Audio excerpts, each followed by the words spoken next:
કેમ છો વિદ્યાર્થી મિત્રો? મજામાં હશો? અર્થશાસ્ત્રમાં આગળ આપણે જે બે વિડીયો જોયા તેમાં આપણે પ્રથમ વિડીયોમાં પ્રકરણના ગુણભારની ચર્ચા કરી હતી. ત્યારબાદ આપણે પેપર સ્ટાઇલની ચર્ચા કરી હતી. આજે આ વિડીયોમાં આપણે બ્લુપ્રિન્ટ એટલે કે વાર્ષિક પરીક્ષામાં તમને કેવું પેપરનું માળખું હોય છે અથવા તો કયા પાઠમાંથી કેટલા ગુણના પ્રશ્ન પૂછાતા હોય છે, કયા સેક્શનમાં પ્રશ્ન પૂછાતા હોય છે તેની આપણે આ વિડીયોમાં ચર્ચા કરીશું.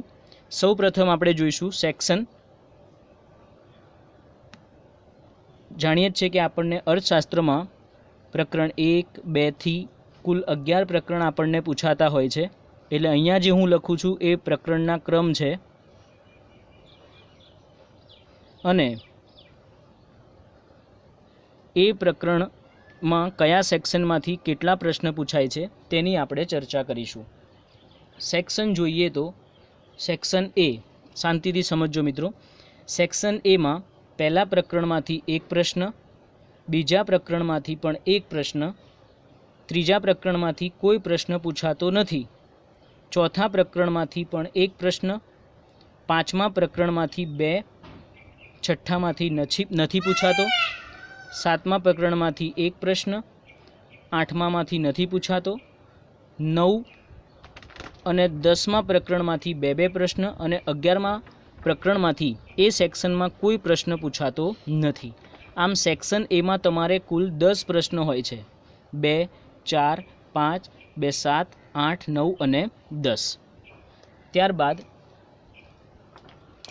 સેક્શન બી, એમાં આપણે જોઈશું કે કયા પ્રકરણમાંથી પ્રશ્ન પૂછાય છે. સેક્શન બીમાં તો પ્રકરણ 1, 2 અને 3 આ પહેલાં, બીજા અને ત્રીજા પ્રકરણમાંથી એક પ્રશ્ન, ચોથા પાઠમાંથી નથી પૂછાતો, પાંચમા પ્રકરણમાંથી એક પ્રશ્ન, છઠ્ઠા પ્રકરણમાં 2, સાતમા પ્રકરણમાં એક પ્રશ્ન પૂછાય છે, આઠમા પ્રકરણમાંથી કોઈ પ્રશ્ન પૂછાતો નથી, 9માં 2 પ્રશ્ન, 10મા પ્રકરણમાંથી 1 અને 11મા પ્રકરણમાંથી પ્રશ્ન પૂછાતો નથી.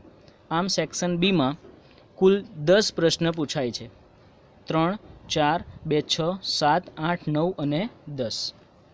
ત્યારબાદ સેક્શન સી કે જેમાં પ્રકરણ 1માંથી કોઈ પ્રશ્ન પૂછાતો નથી, પ્રકરણ 2 અને 3માંથી એક પ્રશ્ન, 4માંથી 2 પ્રશ્ન, 5 અને 6માંથી એક પ્રશ્ન, 7માંથી પ્રશ્ન પૂછાતો નથી, 8માં 2 પ્રશ્ન, 9, 10 અને 11માંથી પણ કોઈ પ્રશ્ન પૂછાતો નથી. આમ સેક્શન સીમાં કુલ 8 પ્રશ્ન પૂછાય છે. 2, 2, 4, 2, 6 અને 2, 8. એટલે કે કુલ 16 ગુણમાં આપણને સેક્શન સી જે છે એ પૂછાય છે. ત્યારબાદ સેક્શન ડી.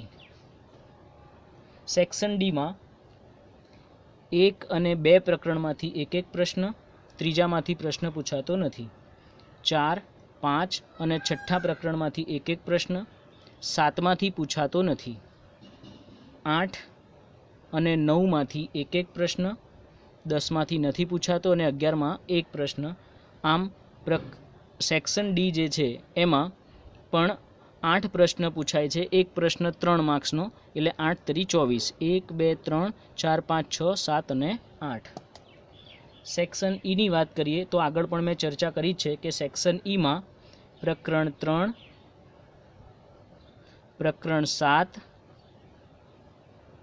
પ્રકરણ 10 અને 11 આ 4 પ્રકરણમાંથી 5 ગુણમાં પ્રશ્ન પૂછાય છે, જે કુલ 20 ગુણમાં પૂછાતો હોય છે. જો હવે આપણે સમગ્ર પ્રકરણની ચર્ચા કરીએ તો પહેલું પ્રકરણ જે છે એ પ્રકરણ કુલ 5 ગુણમાં પૂછાય છે, બીજું પ્રકરણ 7 ગુણ, ત્રીજું, ચોથું, પાંચમું પ્રકરણ 8 ગુણ, પ્રકરણ 6, 7, 8, 9, 7 ગુણ, પ્રકરણ 10 અને પ્રકરણ 11 8 ગુણમાં પૂછાય છે. આમ કુલ વાર્ષિક પરીક્ષામાં 80 ગુણનું પેપર પૂછાતું હોય છે.